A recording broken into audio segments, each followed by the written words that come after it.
Hey guys, welcome to Shadow Skull Studios. It's Raven Wolff, and today we'll be looking at a deck list I made for Orcus, Prince of Undeath. He's a commander I've always wanted to build, but I've been trying to figure out how to balance it out pretty well. So what we're going to do is read him out. He's Orcus, Prince of Undeath. He's a legendary creature demon with flying and trample. And when he ETBs, you choose one. Each other creature gets -X/-X. Until end of turn, you lose X life. Return up to X target creature cards with total mana value X or less from your graveyard to the battlefield, and they gain haste until end of turn. And mana cost is black, red, 2, and X. So I'm trying to balance out mana development with death triggers and some reanimator stuff here. So we'll go on to our planeswalkers. We have Liliana of the Dark Realms. It's +1, search for swamp. Put it on the battlefield. Target creature gets +X/+X or -X/-X till end of turn, where X is the number of swamps you control. And -6 is you get an emblem with swamps you control have tap for 4 black mana. There you go. Liliana, Dreadhorde General. When a creature you control dies, draw a card.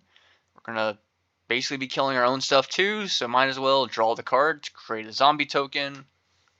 -4, each player sacks 2 creatures, and -9, each opponent chooses a permanent they control of each permanent type and sacks the rest. We have Wolff, Spider Queen. When a creature you control dies, put a 1/1 counter, or put a loyalty counter on her.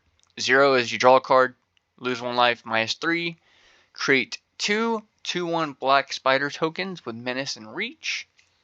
And -8 is you get an emblem with whenever an opponent is dealt combat damage by 1 or more creatures you control. If a player lost less than 8 life this turn, they lose life equal to the difference. And then you have Zariel, Archduke of Vernus, which is creatures you control get +1/+0 and gain haste.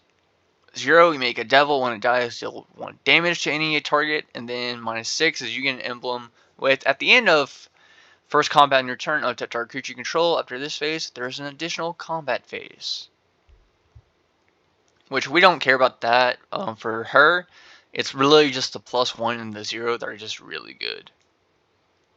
We have a Blood Artist for our first creature. We go down to Corpse Augur just to draw cards. We're hoping to be gaining life with Blood Artist and all the other creatures.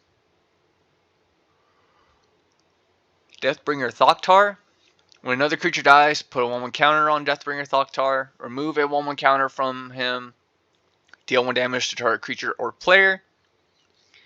Essentially what we're going to do is kill off all our opponent's 1/1s. And get a bunch of death triggers, hopefully. Death Greeter. When another creature is put in graveyard from play, I may gain 1 life. We have a Dockside Extortionist. When it ETBs, create X treasures, where X is a number of artifacts and enchantments your opponents control. Want that mana to get Orcus out. Dreadhound. When it enters battlefield, mill 3 cards. When a creature dies or a creature card is put into a graveyard from a library, each opponent loses 1 life.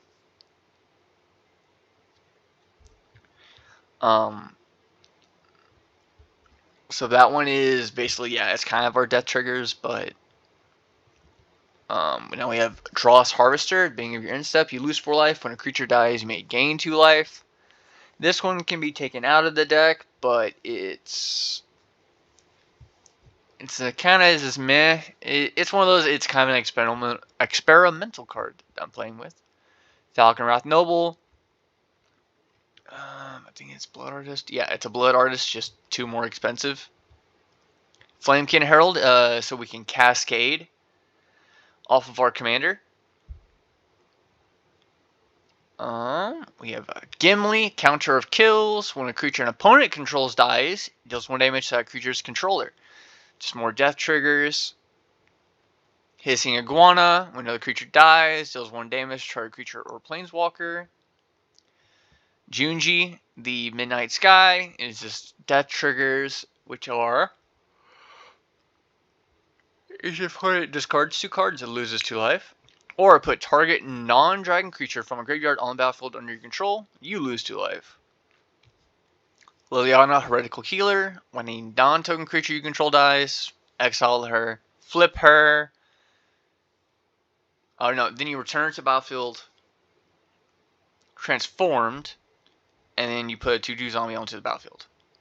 Magma Phoenix, when it is put into a graveyard battlefield, it deals 3 damage to each creature and each player.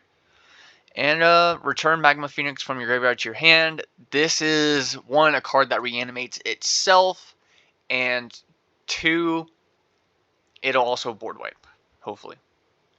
Mahadi Emporium Master at the beginning of your end step. Creature is token for each creature that died this turn. Massacre Girl. It's just a board wipe. Mishra, Tamer of Mekvala. Permanents you control have ward, sacrifice a permanent. Each artifact in your graveyard has unearth. We don't care about that. We care about the ward. Opposition Agent is you control your opponents while they search their libraries.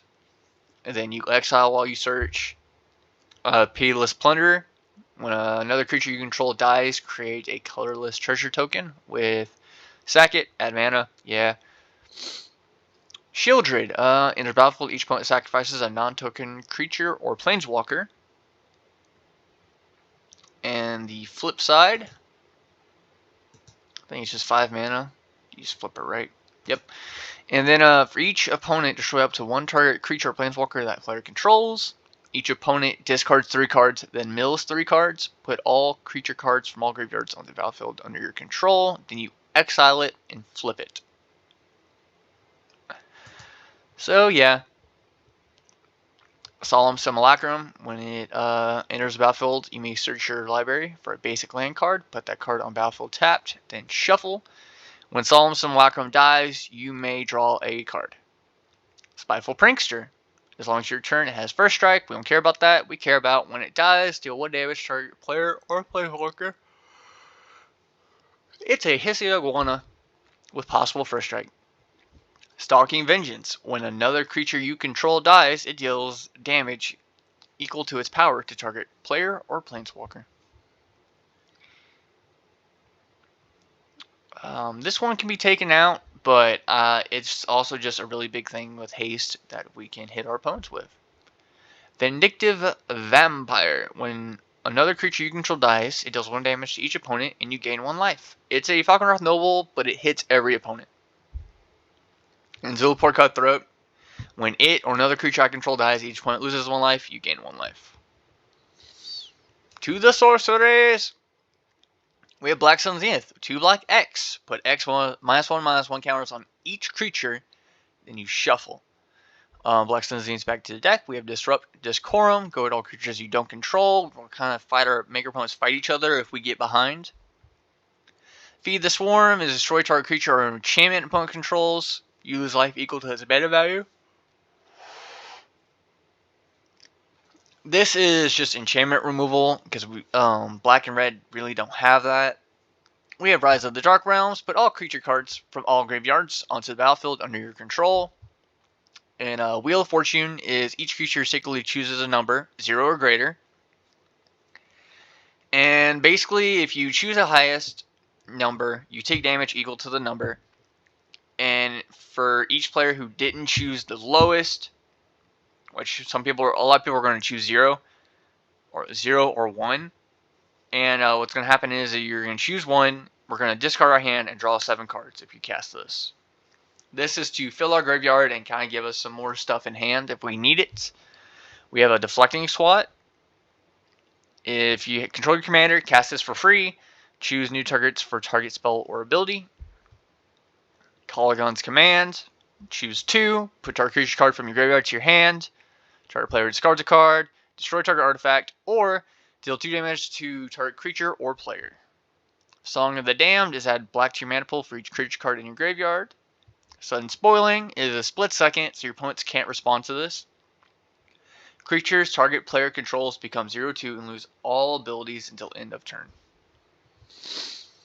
Wake the Dead is we're gonna put as much mana in this as possible. We're gonna get as much creatures from our graveyard as possible onto the battlefield. Mostly as blockers. But what this also does is any that live sack at the end step.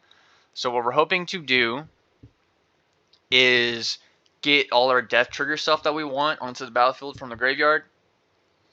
And what'll happen is basically we just get death triggers on our opponent's turns. We have a Wild Ricochet. Choose new targets for target instant or sorcery spell. Then copy that spell. You may choose new targets. This is a really good card. I think is underplayed, but I appreciate it. Arcane Signet. Mana Rock Ashnod's Altar is a sack outlet in its mana. Bitterthorn Nissa's Animist is whenever a equipped creature attacks, search your library for a basic land card, put it on the battlefield tapped. Just get lands out. Chromatic Lantern. It's a mana dork, but it can also fix our mana in case we just get mana screwed in our colors. But it could also be taken out of the deck because 2-color decks really don't need it. Commander Sphere. We have a Crowded Crypt. When a creature you control dies, put a corpse counter on it. This is a card I just found out about. And so I went ahead and got one. It's pretty good, I would say, because you can do one really big swing. Or if anything, people want to waste artifact removal and you have a bunch of counters on this, they're going to remove it. But you could always just respond and do its ability if you have the mana. Gilded Lotus is just a mana rock. We have Lightning Greaves to protect Orcus, even though we kind of want him to die and come back or go to the command zone. But yeah, if we want to at least get a good swing with him, we have a Malefic Scythe. It enters the battlefield with a soul counter on it. A creature gets +1/+1 for each soul counter on it. When a creature dies, put a soul counter on Malefic Scythe. Yeah, this is just... Hopefully we can put it on our creatures and sack it. Like the idea is to, with Ashnod's Altar, have this on the battlefield, equipped, sack the creature, get soul counter, use the mana to equip again, yada yada, and then we have Orcus on the battlefield and we put this on Orcus. And Orcus is just really big. Mimic Vat. Whenever a non-token creature dies, you may exile that card. If you do, return each other card exiled with Mimic Vat to its owner's graveyard. Create a token copy. Against haste, exile it. This is mostly just to, if our opponent has creatures that they can get back from the graveyard that we don't want them to have, we can get copies of them and have it exiled. Or what we can do is if we want something like Dockside, we can just make a copy of Dockside. Now we have a bunch of treasures, stuff like that. We have a Mind Stone and a Soul Ring as mana rocks. We have Urabrass Forge. At the beginning of combat on your turn, put an oil counter. Create an X1 with haste and trample, where X is the number of oil counters, and you sack it. This makes really big things that we want to attack with, and they get sacked anyway, so... Then we have Wand of Orcus. When a creature attacks or blocks, it and zombies you control gain Death Touch until end of turn. Whenever a equipped creature deals combat damage to a player, create that many 2/2 zombie tokens. It's just flavor win with Orcus because he wants to make zombies. Our enchantments is Bastion of Remembrance. The 1/1 human trigger on the first part does not matter. We care about when a creature you control dies, each opponent loses 1 life, you gain 1 life. It's a Zillow Port enchantment. Black Market, when a creature dies, put a charge counter. This is just to give us a bunch of black mana. Blight Mound, the first ability really doesn't matter, but when a non-token creature you control dies, you create a pest. This is just to give us a little bit more stuff to play with if we get board wiped or stuff like that. Cunning Rhetoric, this is like Disrupt Decorum. If we get a little behind, this is to kind of stop people from attacking us, or at least get something from the attack. Dictate of Erebos and Grave Pact are both the same thing. Is when a creature you control dies, each opponent sacrifices a creature. We have Hissing Iguana. When a creature attacks you, its controller loses 1 life. This is kind of like the Cunning Rhetoric. Is to make people stay away from us. Impact Tremors. When a creature enters the battlefield under your control, deal 1 damage to each opponent. We want to do Mass Reanimator with Orcus. So we're going to bring all our stuff back and just do a bunch of damage as fast as possible. Outpost Siege. When a creature you control leaves the battlefield, Outpost Siege deals 1 damage to any target. we're only going to do dragons.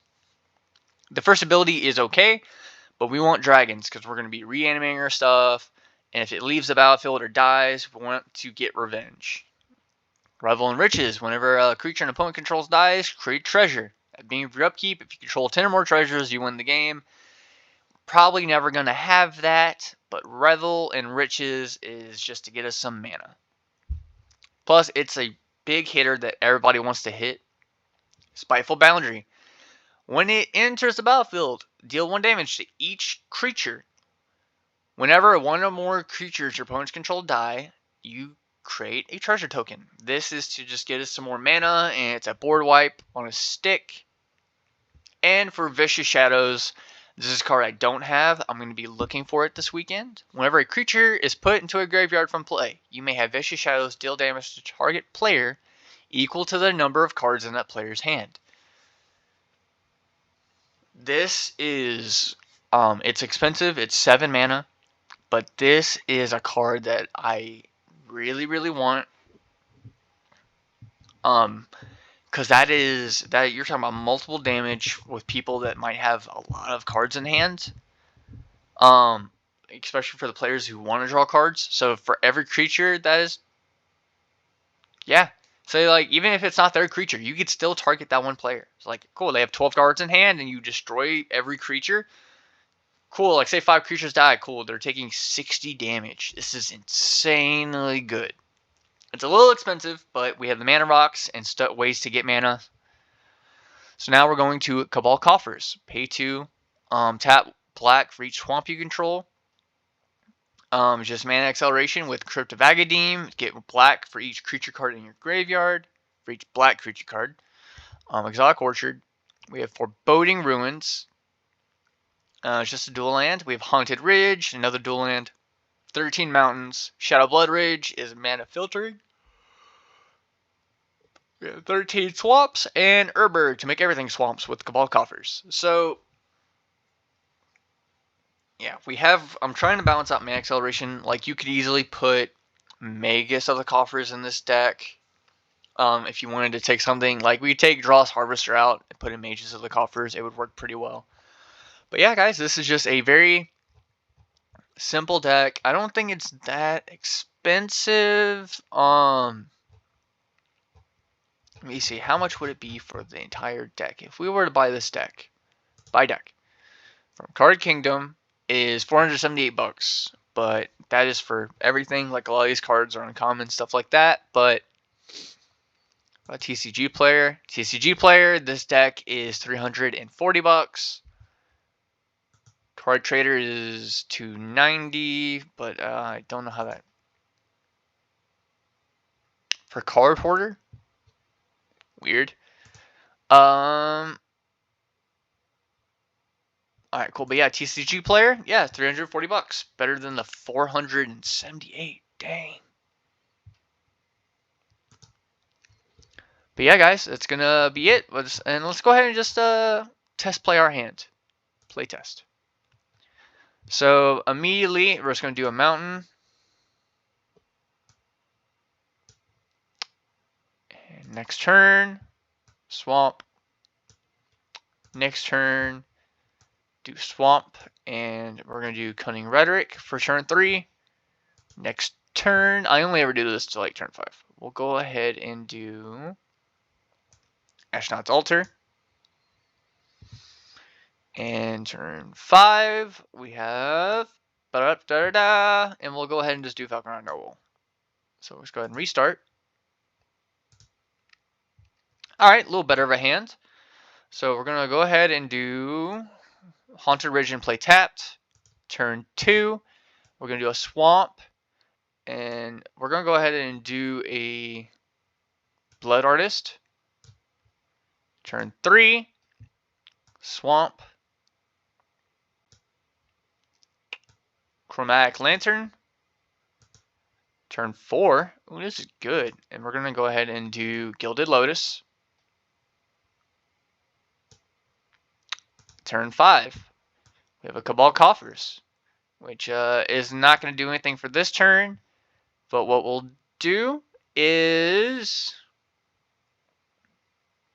We could either do. Actually, we could do all. We could do a combo of Shieldred and Zulaport, or we could do Mishra with Zulaport.